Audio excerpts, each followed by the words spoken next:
Dennis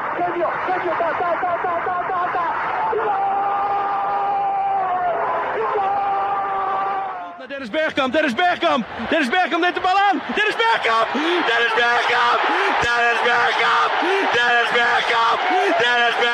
Posse de bola para Portugal, vai Éder, chuta! Gol!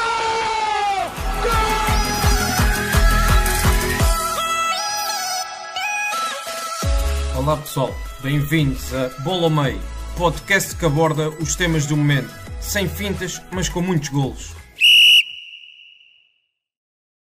Boas malta, bem-vindos a mais um episódio de Bola ao Meio. Esta semana sou eu que estou a moderar o episódio, o André Cruz. O André Zeferino já moderou na semana passada e daqui a uma semana estará cá convosco mais uma vez.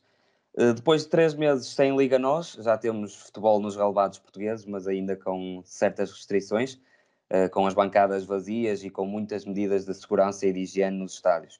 Comigo tenho o Eduardo Costa, que já esteve aqui também no episódio passado. Eduardo, muito obrigado por estares aqui. E também tenho o Paulo Rico, comentador da Eleven Sports, que é o nosso convidado, e é um prazer também recebê-lo aqui. Eduardo, começo por ti, também já estás habituado a cá estar. Que análise é que fazes a este novo futebol que temos aqui em Portugal? Sim, primeiro agradecer mais uma vez o convite ao André, também dar as boas-vindas ao Paulo na participação do episódio. A análise no geral é, pronto, já tínhamos saudades de ver o futebol português, ver as nossas equipas favoritas, é sempre um choque grande. Já tivemos esse choque no estrangeiro, mas agora principalmente em Portugal é sempre diferente porque entendemos melhor a língua, não é? E aquele choque de, pronto, ouvir os jogadores, os árbitros, os treinadores, acabei por achar bastante interessante esse aspecto. E também, claro, não ter adeptos no estádio, não ter aquele barulho de fundo que estamos habituados, é sempre diferente. Mas claro, estamos contentes do futebol ter regressado e entusiasmados para ver como é que vai terminar o campeonato, com esta igualdade pontual cá no primeiro e no segundo lugar. Pronto, veremos como é que será no futuro agora. Paulo, e ainda sem adeptos, o futebol português é a mesma coisa? Olá, obrigado a todos pelo convite. É um gosto estar a falar para vocês. André Cruz, nome de craque, antigo jogador do Sporting, já deves ter sido muitas vezes abordado por essa temática também, por ser nome de jogador. Sem dúvida. Sim, quer dizer, estávamos todos à espera do regresso, mas ficou a ideia de que depois, 2 dias depois do regresso, os mais críticos ganharam algumas vozes de apoio depois do primeiro grande incidente. Enfim, é um incidente que se lamenta. Para mim é extra futebol. Prefiro olhar só para aquilo que vai acontecendo dentro das 4 linhas. Assim, de uma forma muito resumida, deu uma ideia que esta primeira jornada, dos principais favoritos em cada jogo, nenhum ganhou. Talvez a exceção seja mesmo o Belenenses sobre o Aves, e mesmo assim 55-45 stand. Dos 6 primeiros ninguém ganhou. O Porto perdeu, tinha possibilidade de confirmar a liderança para 4 pontos à condição, e o Benfica, que no dia a seguir tinha possibilidade em casa, frente a uma equipa de meio da tabela que não está ainda a salvo, de saltar para a liderança e de partir para as últimas 9 jornadas no topo da classificação isolado e depender só de si, acaba por empatar também com o Tondela. Parece-me que o melhor jogo de todos acabou por ser o Vitória Sporting. Eu vi os jogos quase todos, não vi, por exemplo, o Benfica Tondela, mas vi os jogos quase todos. Também faltou-me mais uma parte ou outra do Rio Ave Passos de Ferreira, por exemplo. Mas estava a dizer, em relação aos favoritos, de todos os jogos, foram 9, estive a fazer rapidamente as contas, só 2 equipas que estavam abaixo dos seus adversários nesta jornada é que ganharam. Curiosamente, o Belenenses sobre o Aves e o Moreirense sobre o Boa Vista, que estavam só separados por 1 ponto. Portanto, dá-me a ideia que foi um campeonato que foi retomado ainda muito a conta-gotas, com as equipas ainda muita imprevisibilidade na forma como se apresentaram, não só pelo fator social e enfim, não ter também público, mas também do ponto de vista físico. E deu para ganhar a convicção cada vez mais forte de que o físico e a condição física vai ser muito importante para o que falta. Ainda por cima, porque nas próximas jornadas, ou a partir de agora, tudo indica, será com 5 substituições. Quando estamos a gravar, ainda a Assembleia Geral da Liga não aprovou essa alteração, mas dá-me essa ideia. Estou a lembrar, por exemplo, do Marítimo Vitória de Setúbal, em que o Marítimo na segunda parte caiu literalmente em termos físicos, e o Vitória, com o Heriberto que tinha saído do banco, furou completamente, levou quase um banho de bola na primeira parte, podia o Marítimo estar a ganhar ao intervalo por 2-3 golos, marcou 3 golos, só valeu 1, e nos últimos 10 minutos o Vitória marcou, muito fruto também da condição física que estava em vantagem a equipa sadina, fez um 1, podia ter feito o 2-1 porque acabou por cima do jogo. Portanto, tudo isto para resumir que eu acho que o físico e a condição física vai ser muito importante para o que falta destas jornadas, das 9 jornadas que faltam, ainda para mais com 5 substituições. Quem tiver um bom banco e quem conseguir fazer substituições em momentos cirúrgicos poderá levar grande vantagem, principalmente na última meia hora de cada jogo. Eduardo, o Paulo introduziu aqui uma questão muito importante, que é a questão física e das 5 substituições, que ainda não foram aprovadas. Achas que isto fez a diferença nesta primeira jornada após a retoma? Sim, eu acho que já tinha dito isto no último episódio. A questão física é uma das questões que me despertava mais a curiosidade, porque os treinadores não tiveram muito tempo para trabalhar aspectos técnico-táticos, e acho que o principal objetivo seria pôr os jogadores na melhor forma física possível. Isso seria provavelmente o maior grande desafio dos treinadores, principalmente das equipas ditas mais pequenas. E acho que, tal como disse na semana passada, acho que as 5 substituições, principalmente nestes últimos 10 jogos, agora são os últimos 9, não é? Será um dos aspectos mais importantes na retoma da Liga, devido mesmo a essa questão física, porque os jogadores ainda não estão num ritmo alto. Houve uma paragem maior do que costuma haver entre épocas, portanto, e começa só alguma competição a pontuar, digamos assim, não é para a época. Portanto, acho que mesmo para proteger até a questão física dos jogadores, acho que as 5 substituições fazem todo o sentido, e acho que era uma alteração que deveria ser promovida, assim também como o aumento de suplentes. E acho que seria interessante também, uma questão também tática, para ver como é que os treinadores conseguem mexer no jogo e introduzir jogadores com diferentes características, e lá está, tal como o Paulo disse, em alturas estratégicas. Acho que pode dar outro ritmo ao jogo e aumentar o impacto das substituições no jogo. Acho que seria uma alteração importante. Relativamente à forma física das equipas, dos jogos que eu vi, surpreendeu-me. Por um lado surpreendeu-me porque não vi, pensei que as equipas iam estar numa forma física pior do que as que eu vi, sinceramente. Claro que nota-se que a maior diferença que eu noto é a falta de rotinas, é a falta de treinos coletivos.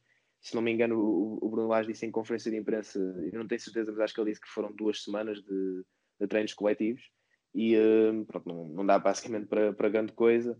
Nota-se um bocado de falta de rotinas, mas acho que a questão física, tinha ideia dos jogadores que iam aparecer numa condição física pior. Surpreenderam-me nesse sentido. Agora, pronto, os jogadores eventualmente vão começando a ganhar também um ritmo competitivo mais elevado, e pronto, acho que o campeonato vai se tornar ainda mais interessante. Acho que esta primeira jornada já foi bastante interessante, portanto temos que continuar a estar atentos a este campeonato. Paulo, e tu também já falaste um pouco daquilo que eram os favoritismos à partida para esta jornada, e o fator casa nem foi algo que se fez notar, porque apenas o Portimonense e o Famalicão venceram na condição de visitado, isto se considerarmos que o Santa Clara jogou em campo neutro. É mais vantajoso jogar em casa sem os adeptos, afinal, ou como é que isto fica? Na Alemanha, por exemplo, essa questão foi exatamente ao contrário, porque, de acordo com... Tenho aqui os dados apontados até aos primeiros 34 jogos, portanto, da Alemanha. Não tenho a contabilidade dos últimos, mas os primeiros 34 jogos desde que o campeonato foi retomado na Alemanha sem público, e estou a falar da Alemanha porque foi o primeiro grande campeonato que regressou, e portanto serve aqui um bocadinho também como tubo de ensaio para os outros que estão a seguir, e o português foi logo o segundo, logo a seguir a Alemanha, assim, dos grandes. Seguir-se agora a Espanha, Itália, Inglaterra, enfim, estava tudo à espera para ver como iria correr a Alemanha, para depois também, em termos estratégicos, retomar. Mas dizia, na Alemanha, nos primeiros 34 jogos que aconteceram pós-retoma, 15 vitórias das equipas que jogaram fora, e apenas 7 das equipas que jogaram em casa. E, portanto, parece que em Portugal as coisas vão mais ou menos pelo mesmo. Estou olhando para a tabela, Moreirense foi ganhar ao campo do Boa Vista.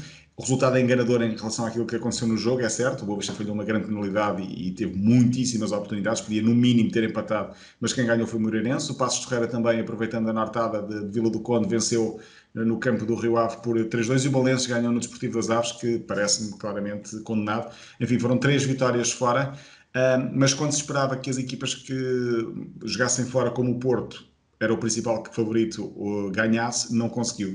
Eu penso, pelo menos tendo em conta aquilo que está a acontecer na Alemanha, que o fator casa não será tão influenciador para os jogos como foi até aqui.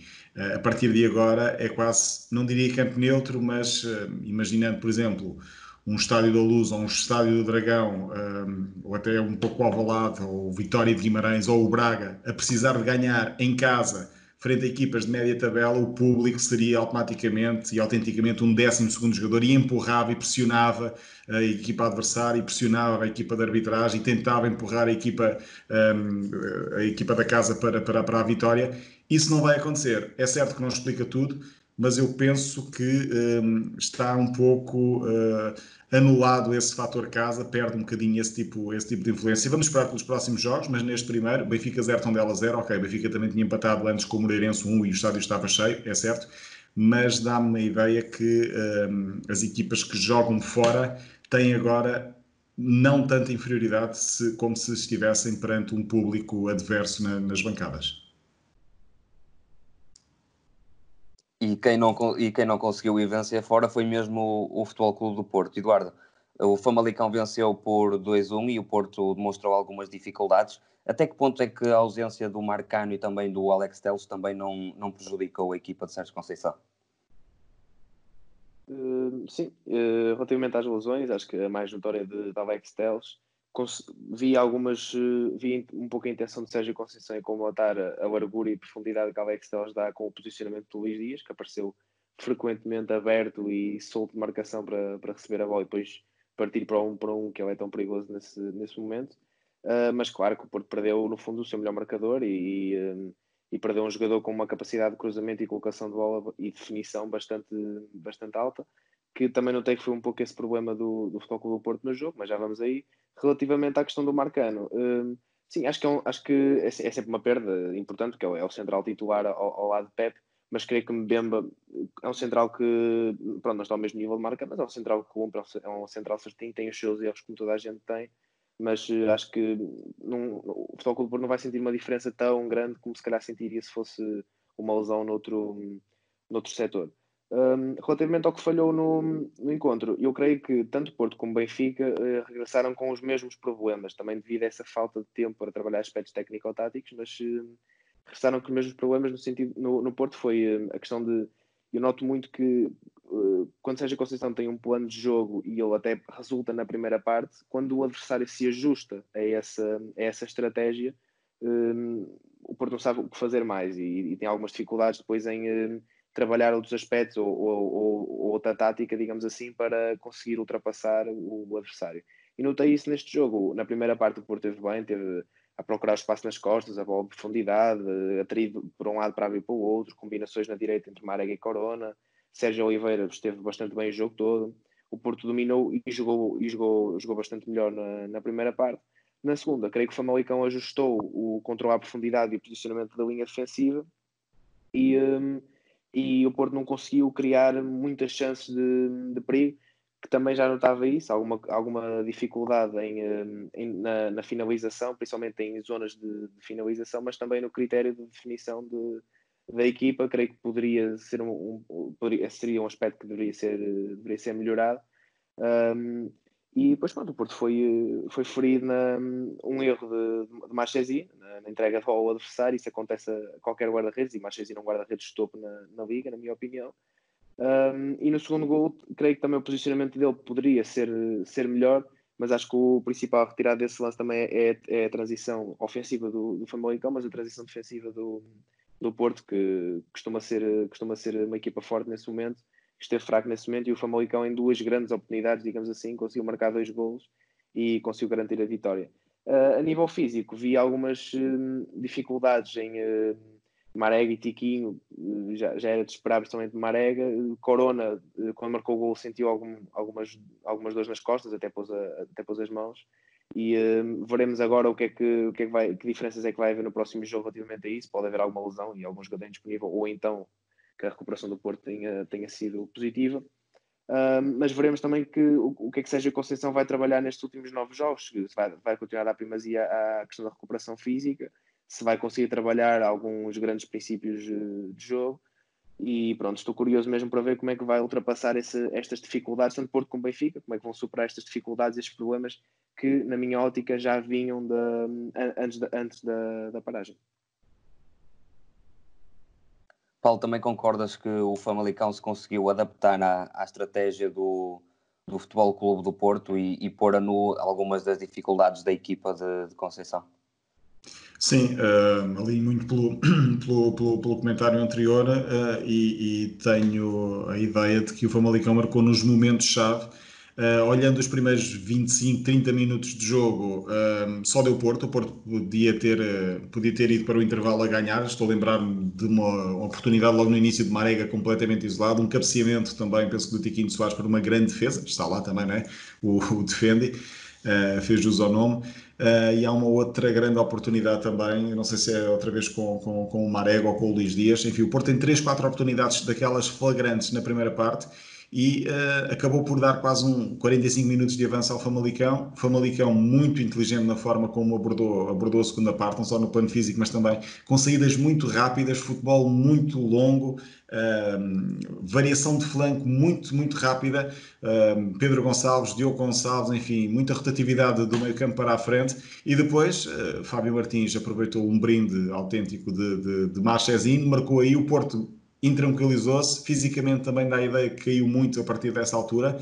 Foi à procura do mais difícil, que foi o empate, ainda falhou 2 ou 3 bolas. Quando consegue o empate, e provavelmente terá ganho ali um balão de oxigênio e de moral para os últimos 15, 18 minutos, que era o tempo que faltava, para ir à procura do segundo golo, sofreu o segundo e praticamente acabou. Dá-me a ideia que esse segundo golo matou as esperanças do Porto.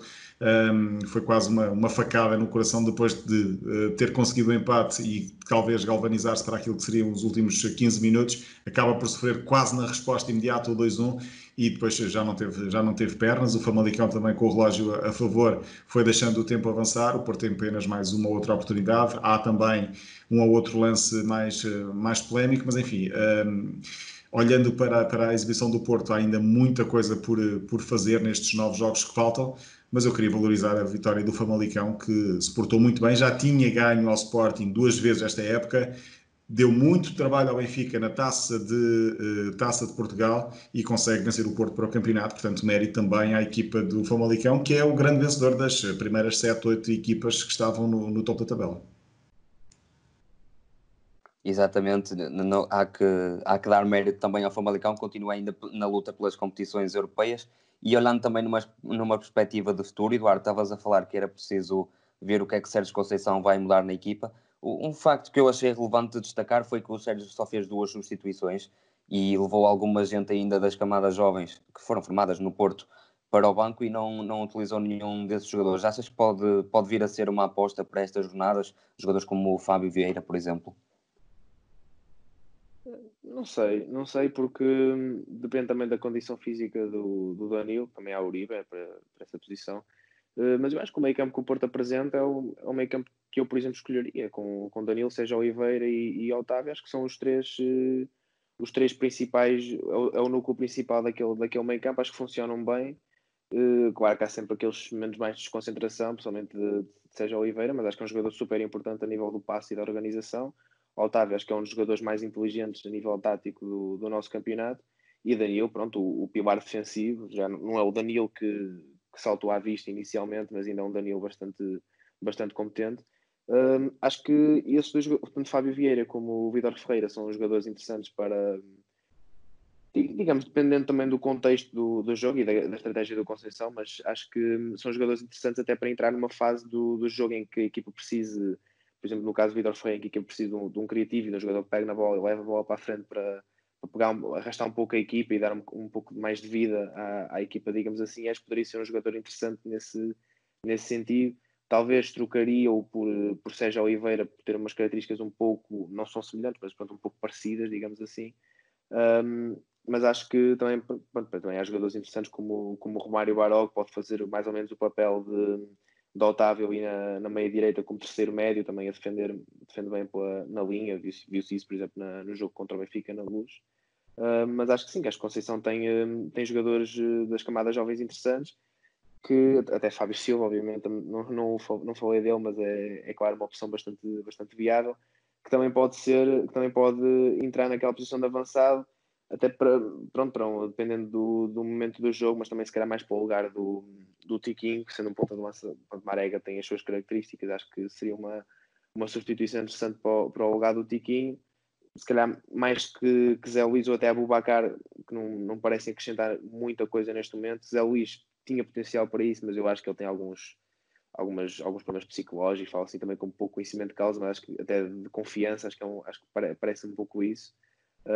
E acho que Fábio Silva poderia ser uma opção mais recorrente, que seria interessante, mas também temos que ver, o Porto tem 9 jogos que tem que passar para a frente do campeonato. Se acabasse agora era campeão, certo, mas tem 9 jogos em que não pode vacilar, e dá-me a entender que seja a Conceição vai dar primazia aos jogadores mais nucleares do que provavelmente uma aposta mais jovem. Se calhar se fosse noutra fase da época daria, mas neste momento acho que se vai manter assim, mas tem opções no banco bastante interessantes, sim. E podem também passar no nosso site, que o Diogo Silva analisou este encontro entre o Famalicão e o Futebol Clube do Porto, e podem também ver uma análise mais detalhada. Passando agora também para o jogo do Benfica, que tinha a hipótese de voltar à liderança, que perdeu há algumas jornadas atrás. Paulo, colocava-te agora também uma questão. O Benfica não vence em casa há 4 jogos para todas as competições. Nos últimos 9 jogos tem apenas uma vitória em Barcelos diante do Gil Vicente, e voltou a apresentar muitas dificuldades frente a uma equipa que nem é de meio da tabela para cima, não é? Sim, estamos a falar do Tondela, que curiosamente tem melhor performance fora de casa do que em casa.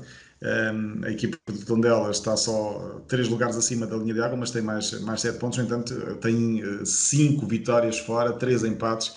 É uma equipa que em casa, por exemplo, só ganhou uma vez e foi ao Sporting. Também não deixa de ser curioso. Bom, em relação à exibição do Benfica, como disse, não vi o jogo, vi apenas o resumo e fui lendo algumas análises e ouvindo também o que estava a acontecer. Dá-me a ideia que a impressão generalizada de quem viu o jogo é que o Benfica deu também quase uma parte de avanço. Colocar Taarabt praticamente colado ou nas costas do ponta de lança, jogando apenas realmente com um ponta de lança, tendo 2 no banco, ou um avançado mais forte, tendo 2 no banco, acabou por dar um sinal de motivação e de esperança ao Tondela, e um sinal, se calhar, de algum medo em relação à equipa do Benfica. Medo, estou a exagerar, mas pelo menos não encarar o jogo com aquela força que era suposto ter depois de ver o adversário direto perder pontos e perder o jogo no dia anterior. Portanto, o Benfica tinha aqui a hipótese de voltar a depender apenas de si, depois de ter perdido a Almofada, que chegou a ter de 7 pontos. Tinha, frente ao Tondela, a possibilidade de voltar a ser líder e partir para as 9 jornadas que faltam, dependendo apenas de si, porque já não vai jogar mais contra o Futebol Clube do Porto. Portanto, retificar um pouco os erros das jornadas anteriores, e esbanjou claramente essa oportunidade. Taarabt acabou depois por recuar no terreno, e aí sim Lage acabou por jogar com 2 homens mais fortes na frente, deu ali mais algum trabalho à equipa do Tondela, mas tal como disse há pouco em relação ao Famalicão, à medida que o relógio ia avançando e também ganhando confiança, o problema das equipas grandes é que quando não matam os jogos ou não marcam logo de início, não impõem um ritmo forte, acabam por ir dando confiança aos poucos aos adversários, e assim foi. O Porto com o Famalicão, o Benfica com o Tondela. O Tondela tem também uma grande oportunidade, há que dizê-lo, há também algum mérito, a equipa apareceu organizada, ninguém estava à espera que fosse a Luz jogar de igual para igual, ou pelo menos jogar completamente aberto. Fez o seu jogo, fez bem, organizado, tem um guarda-redes que vai fazendo história, vai para o 100º jogo consecutivo sem falhar um único minuto na Liga Portuguesa. Também está lá para defender e fê-lo bem. O Benfica, dizias, 9 jogos sem ganhar, 6 desses jogos para o campeonato, portanto nos últimos 6 jogos ganhou apenas em Barcelos por 1-0, perdeu com o Braga em casa, empatou em casa com o Moreirense, agora empata 0-0 com o Tondela, pelo meio empata com o Vitória de Setúbal. Enfim, já tinha também ganho ali res com o Famalicão numa exibição que não foi espetacular, mas valeu 3-2 em casa e depois em Famalicão, para a taça, ficou ali 1-1 e com indecisão até ao final. Portanto, é o Benfica que precisa também de melhorar muito, e os adeptos sabem disso, apesar de não estarem no estádio, têm essa noção. O Benfica tem de melhorar muito, e atenção, porque a próxima jornada é com o Portimonense. Eu recordo que o jogo em Portimão, na época passada, foi o jogo que fez Rui Vitória sair do banco de treinador do Benfica. Não estou a dizer que vai acontecer isso com o Bruno Lage, mas provavelmente o Portimonense sabe, isto tudo para dizer que o Portimonense sabe como gerir um jogo e gerir a ansiedade frente a um Benfica que não está no índice da sua confiança. Vamos esperar. Eu lembro-me, por exemplo, acho que foi o Cañizares há algumas semanas que disse qualquer coisa como: quando eu vejo o Real Madrid jogar, em Espanha, portanto, quando eu vejo o Real Madrid jogar, fico com a ideia que o Barcelona é que vai ser o campeão. Mas depois vou ver o Barcelona e fico com a ideia que afinal vai ser o Real Madrid. Ou seja, qualquer uma das equipas está a desperdiçar talento e a esbanjar resultados, e nenhuma delas vai confirmando o favoritismo que tem para fazer jus à ambição de ser campeão. É isso mesmo, parece que ninguém quer ser campeão aqui em Portugal. Eduardo, passou tanto tempo, mas Bruno Lage não conseguiu resolver os problemas que a equipa já apresentava antes da paragem. Sim, sobretudo no sentido de desmontar blocos baixos. Acho que é o principal problema do Benfica, que é uma equipa que, principalmente em casa, contra as equipas de meia da tabela para baixo, joga sempre em organização ofensiva, grande parte do jogo. Que o ano passado tinha um pequeno mágico, que era o João Félix, que ajudava nesse processo, mas que também tinha Rafa e Pizzi, que sobretudo conseguiam arrastar e arranjar espaço onde não existe, para haver uma desmarcação, um movimento em ruptura, ou haver até uma criação ou um passe. E neste ano o Benfica não consegue fazer isso. Bruno Lage já alternou o Chiquinho e Tarap naquela posição de falso 9, de segundo avançado, e não está a resultar. Não creio que Tarap seja...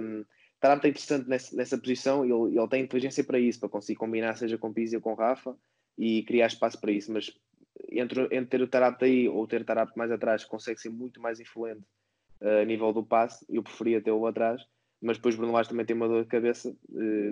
Eu disse isto a semana passada, acho que Gabriel ia ser o grande reforço do Benfica, mas temos que ver que ele passou mais que 3 meses sem jogar, porque ele já teve a lesão passada, se não me engano foi 2 meses mais ou menos, portanto é quase um total de 5 meses sem jogar futebol. É difícil voltar à competição pós uma pandemia, ainda por cima pós uma lesão, e ele perdeu, se não me engano, 24 horas no jogo, e era um jogador que eu apostava muito na sua adição ao 11 inicial, e ele não cumpriu, não correspondeu às expectativas.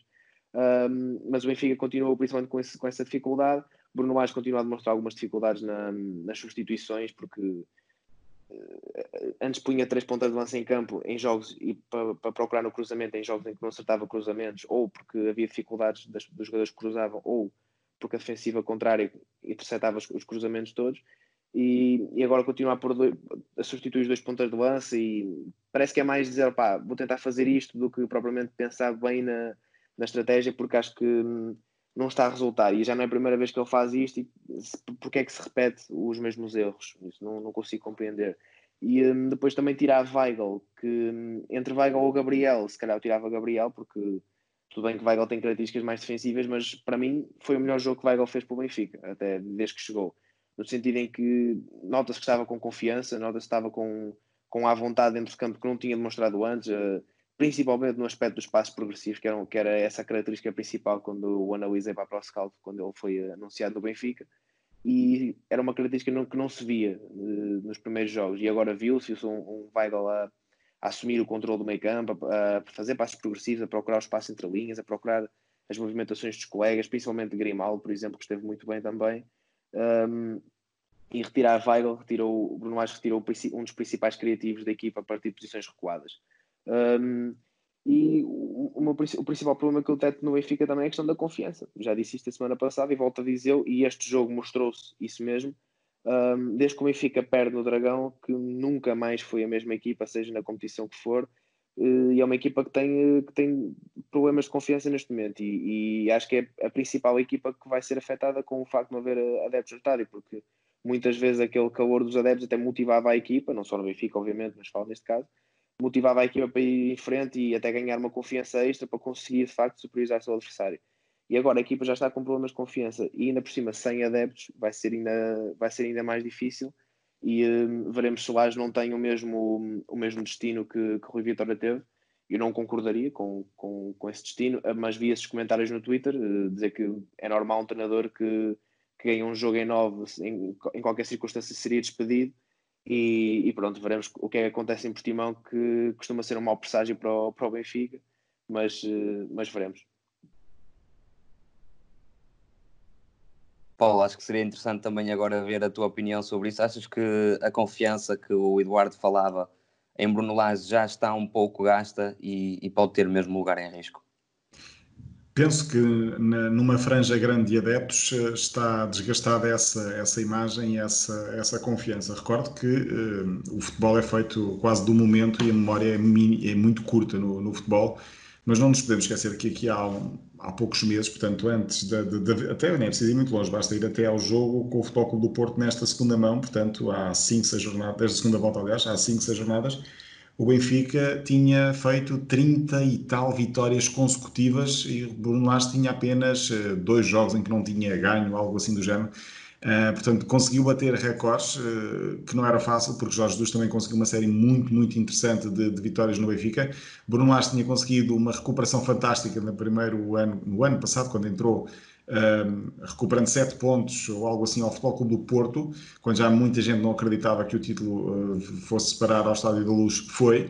Portanto, ganhou essa almofada e eu recordo que há uma semana, precisamente, a entrevista de Luís Filipe Vieira à BTV garantiu e confirmou totalmente Bruno Lage na próxima temporada. Portanto, falar de uma saída de Bruno Lage parece-me, do ponto de vista do adepto, algo que é normal, porque o futebol tem esta faceta, mas do ponto de vista, se calhar, de administração do clube e da SAD, talvez isso nem sequer se coloque, porque, por exemplo, também Luís Filipe Vieira já segurou o Rui Vitória quando muitos também queriam que ele saísse, também segurou o Jorge Jesus no final de um ano dramático em que perdeu 3 competições nos últimos minutos, essas 3 competições, Liga Europa, Campeonato e Taça de Portugal, mesmo à beira da praia. Portanto, Luís Filipe Vieira consegue aqui manter, tem esse padrão de conseguir aguentar os seus treinadores, porque é uma imagem uma imagem sua, é uma convicção sua, e portanto, e bem, é ele que manda. Não acredito sinceramente que vá sair Bruno Lage, independentemente do resultado de Portimão. Penso que essa questão não se coloca do ponto de vista da administração e da forma de gerir o clube e a SAD, mas os adeptos, obviamente, já mostraram várias vezes que ou recomeça a ganhar, ou então vão fazer cada vez mais contestação ao treinador e até a alguns jogadores. Não nos podemos esquecer que muitos jogadores também já estão visados pelos próprios adeptos, mas enfim, o clube, todos os clubes, têm de ser geridos de dentro para fora e não de fora para dentro. Eduardo, o Paulo também concorda que o Bruno Lage não deverá sair e quem entrou, se calhar para alguma surpresa de alguns, para o 11 foi mesmo Jardel. O que é que achaste da exibição do capitão do Benfica e achas que é para manter ou o Ferro vai regressar à titularidade? O que o Bruno Lage disse, também foi perguntado na conferência de imprensa relativamente ao Jardel, foi a maneira como o Jardel se apresentou nos treinos. E eu acabo por ter... A minha filosofia do futebol também é um pouco semelhante a essa, que é o jogador se apresenta de uma forma muito boa no treino, o habitual titular pode encostar se apresenta de uma forma inferior. E se Jardel de facto apresenta uma forma superior, acho que fez todo o sentido em jogar. Acho que jogou bastante bem, acho que foi, a par de Rubem Dias, foi o melhor defensivo do Benfica, no aspecto defensivo, porque Grimaldo esteve muito bem no aspecto ofensivo.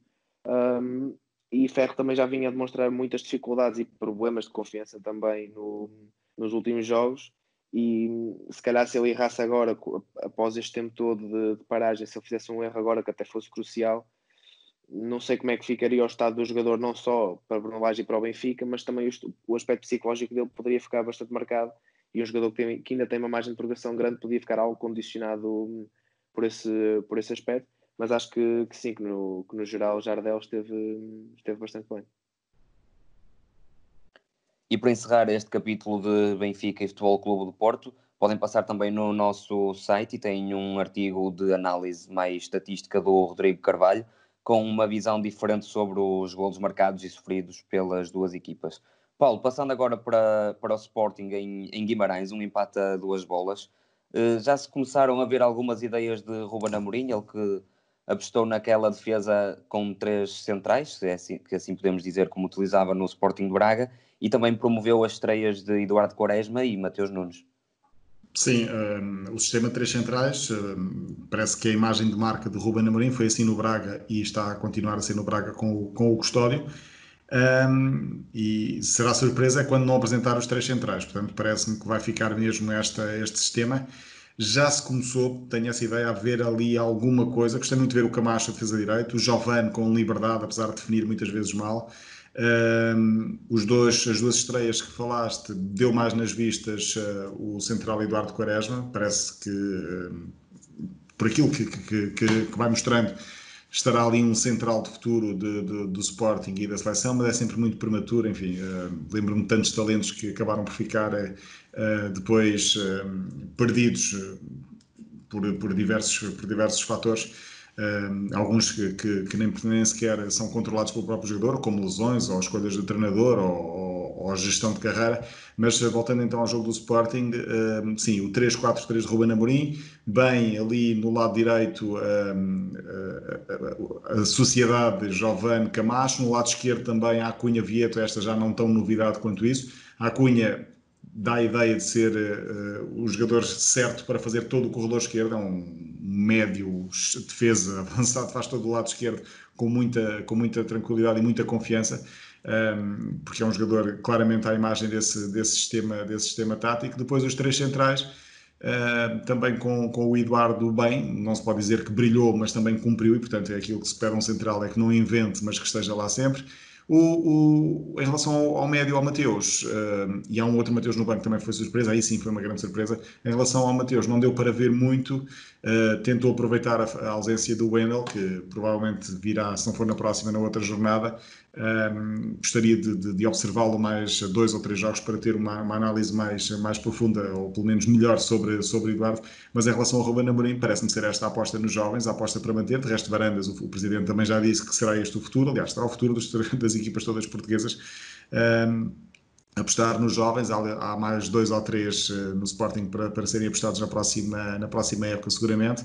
E, portanto, Ruben Amorim também só tem 2, 3 semanas de trabalho no terreno com treinos coletivos, portanto ainda é relativamente cedo para fazer. Eu acho que o Sporting pode tentar terminar esta época lançando já as bases para a próxima. Será esse provavelmente o objetivo de Ruben Amorim, sem esquecer a possibilidade de chegar ao 3º lugar, porque o Santa Clara ajudou e muito no dia a seguir.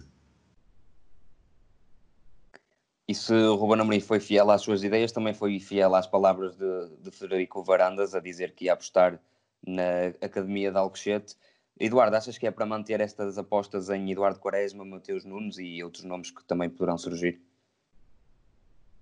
Sim, acho que dá-me a entender que também faz um pouco parte das ideias que o Ruben Amorim tem para o futebol. E acho que o Sporting tem uma formação de qualidade. Eu tive a oportunidade de observar o Sub-23 há uns meses. E acho que o Sporting tem qualidade, tem jogadores interessantes que podem saltar para o 11, seja até para titular ou para dar soluções de qualidade a partir do banco. E acho que numa perspectiva futura, concordo com o que o Paulo disse, acho que o Sporting neste momento está na luta pelo 3º lugar, sem dúvida, mas que já vai começar a preparar algumas ideias e algumas rotinas para a próxima temporada, também com alguns reforços que possam surgir. Mas acho que a aposta na formação vem mais também por uma questão de, principalmente por haver qualidade, claro, mas também por uma questão financeira. O Sporting não está na melhor situação possível e o próprio Frederico Varandas admitiu isso também. E acho que se há qualidade na formação, acho que é para manter. E acho que o Ruben Amorim é o treinador certo para isso. Gosto das ideias que ele tem apresentado. Acho que o Sporting tem um plantel de qualidade, sobretudo. Acho que pode haver muitas críticas, mas eu acho que o Sporting tem um plantel de qualidade, sobretudo no sentido em que se ajusta também às ideias de Ruben Amorim. Eu já tinha falado nisso no outro podcast, que fez uma espécie de previsão do 11 e acertámos basicamente em tudo, menos nas lesões. E acho que o Sporting tem jogadores de acordo com as características de Ruben Amorim, mas também que noutras características se podem ajustar e até surpreender. E o treinador também é um treinador ainda jovem, que ainda vai evoluindo também com a equipa. mas sinto que o Ruben Amorim também tem um grande desafio pela frente, que é a questão psicológica. Acho que o Sporting ainda é uma equipa muito frágil nesse sentido, devido ao historial dos últimos anos, mas também principalmente esta temporada. Perdeu também o melhor jogador, que foi Bruno Fernandes, e teve esta inconsistência toda nos treinadores. Acho que vai ser esse um dos principais desafios de Ruben Amorim, que é colocar a equipa no sítio, colocar a equipa com confiança, um pouco à semelhança do que fez Jorge Jesus. Mas acredito que o futuro pode ser interessante para Ruben Amorim no Sporting. Acho que a opção de Frederico Varandas foi arriscada, mas se resultar vai surpreender muita gente. Paulo, e Sporar já começa a mostrar algumas credenciais, visou neste encontro e parece estar encontrado o novo goleador do Sporting. Sim, de resto, uma das imagens de marca no jogo dele, no jogo que fez Sporar, foi nunca desistir de qualquer lance, é sim na insistência e na perseverança que ganha a bola, aproveitando forçou o erro de Douglas no primeiro, ou estava lá para aproveitar esse erro, e no segundo também consegue ali quase in extremis, por 7 centímetros, porque eles depois fugiram fora de jogo, mas também muita classe na hora de finalizar, e sempre muito em jogo, sempre muito associativo com o jogo, portanto, Sporar vai tentar fazer aquilo que fez Bas Dost nos últimos tempos, tinha feito já a Slimani, enfim, um avançado, não diria isolado na grande área, mas terá referência ofensiva, não esquecendo que Luís Filipe está de fora, aproveitou também esta pausa no campeonato para arrepiar caminho na lesão, portanto não vai estar tanto tempo afastado da competição quanto isso, talvez ainda regresse esta temporada, mas em relação a Sporar, parece ser um avançado que para já é o mais forte que está no plantel. Pedro Mendes estava no banco, acabou por nem sequer sair do banco. E o Sporting, tudo indica, vai mesmo apostar em Sporar, não só para esta época, mas será a principal referência na próxima época em termos atacantes. Não parece que o Sporting vá ao mercado para a contratação de mais um ponta de lança, a não ser que seja uma oportunidade daquelas que não se podem desperdiçar. Indo agora para outro Sporting, mas o Sporting de Braga, que foi jogar à cidade do futebol com o Santa Clara e perdeu por 3-2, naquele que foi o segundo jogo de Custódio à frente da equipa. Eduardo, Trincão voltou a estar em forma, conseguiu cavar um penalti e ainda apontar mais um golo. O que é que te pareceu este jogo do Sporting Braga de Custódio? Sim, acho que foi um jogo em que o Sporting Braga apresentou algumas dificuldades no sentido de envolvência. Eu acho que, em primeiro lugar, queria dar uma nota que acho que o Custódio faz bem em manter o sistema tático de Ruben Amorim, porque já tem pouco tempo a trabalhar esses aspectos técnico-táticos, ainda seria mais difícil começar a implementar mais modelos, um modelo diferente e um sistema diferente. Acho que seria mais complicado para o seu trabalho. Acho que na próxima época, se ainda for o treinador, terá tempo para isso. Posto isto, acho que o Braga teve dificuldades em envolver os médios centros no aspecto de criação.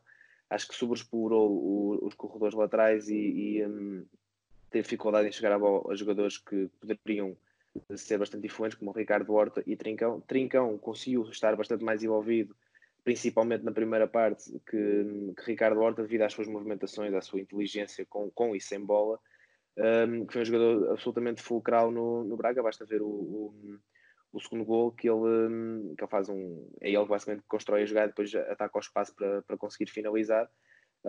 Acho que o Braga também teve dificuldades em retirar de Paulinho o seu aspecto associativo, mas que foi um Braga que Custódio ainda tem aqui algum trabalho para frente, e acho que nas substituições foi um pouco infeliz, no sentido em que tirou o Trincão. Eu não sei bem como é que estava o estado físico de Trincão, me parecia-me bem, e acho que tirou um dos seus melhores jogadores, se não mesmo o melhor.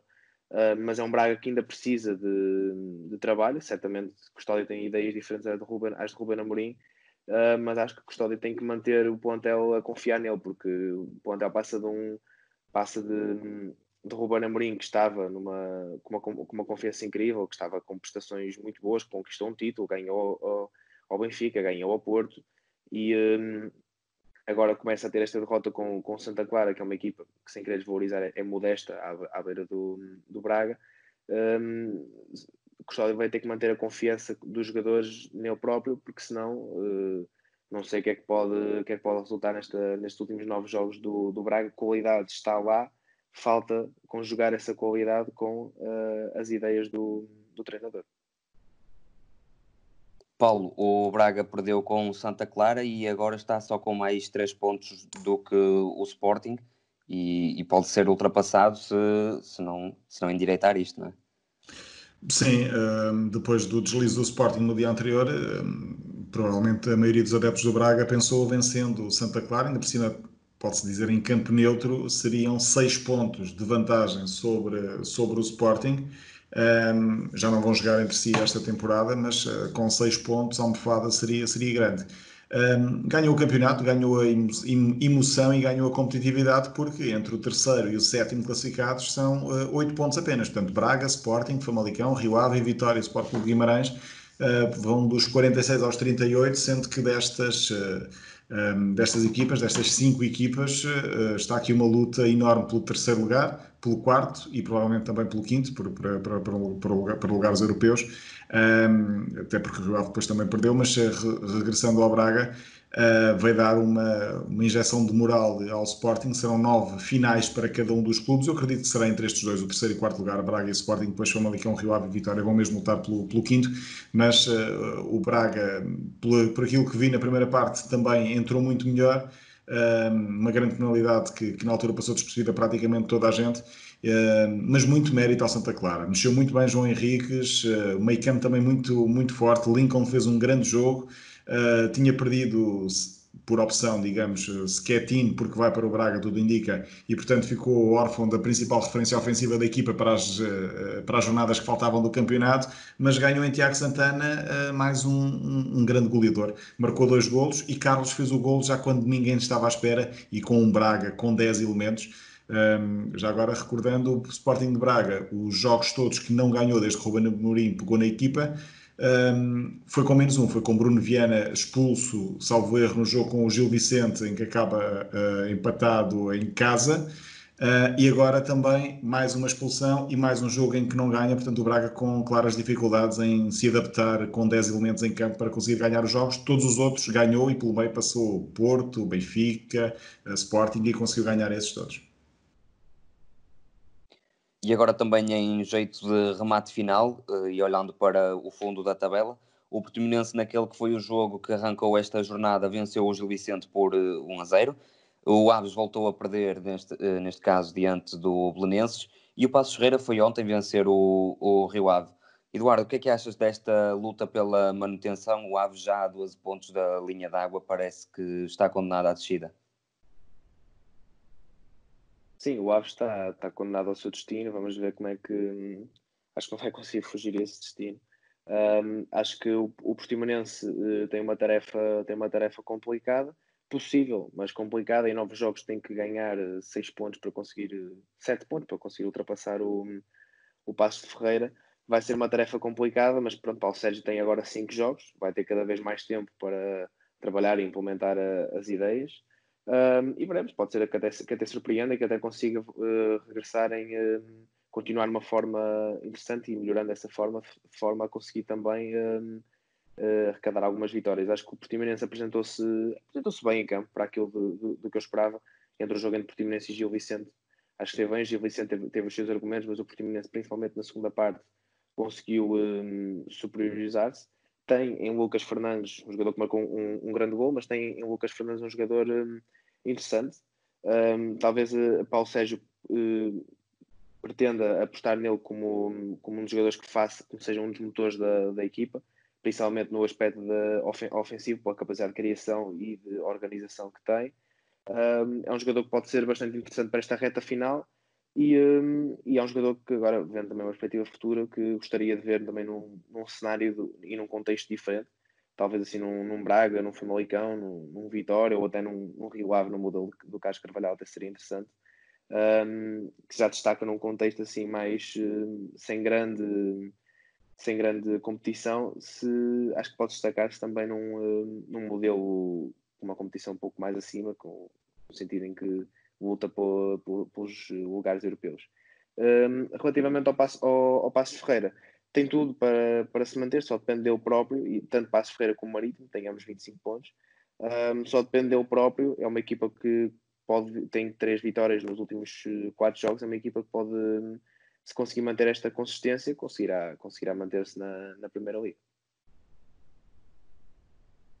Paulo, também achas que o Aves certamente irá descer à segunda Liga e que o Paços de Ferreira conseguirá manter-se e então o Portimonense também acompanhará nessa despromoção?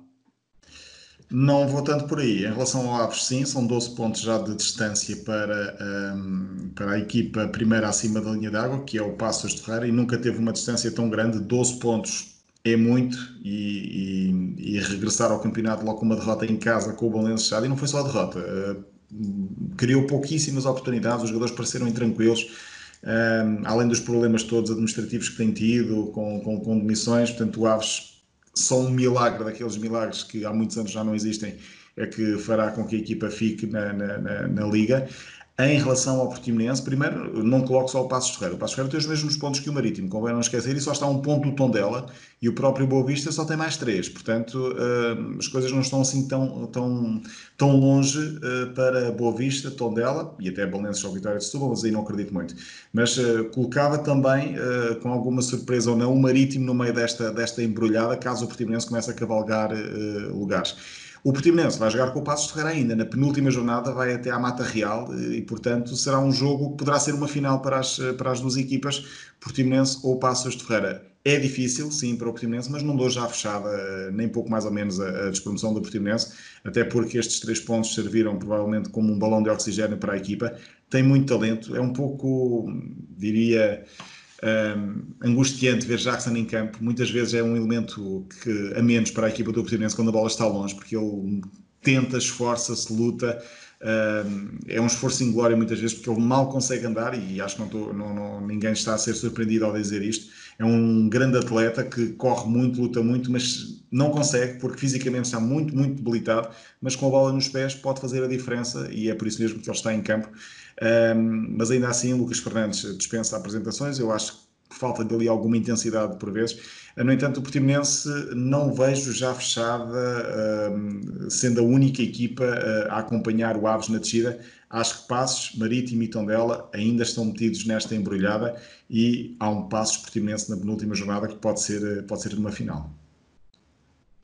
As contas da Primeira Liga não estão nada fechadas, está tudo em aberto e nós continuaremos cá a acompanhar. Eduardo, muito obrigado por estares cá. Paulo, foi um prazer tê-lo recebido. Já andava há algum tempo a querer trazê-lo aqui ao Bola ao Meio, e foi um prazer estar aqui consigo. Gostei muito obrigado e bom trabalho, e estarei cá disponível para próximas vezes.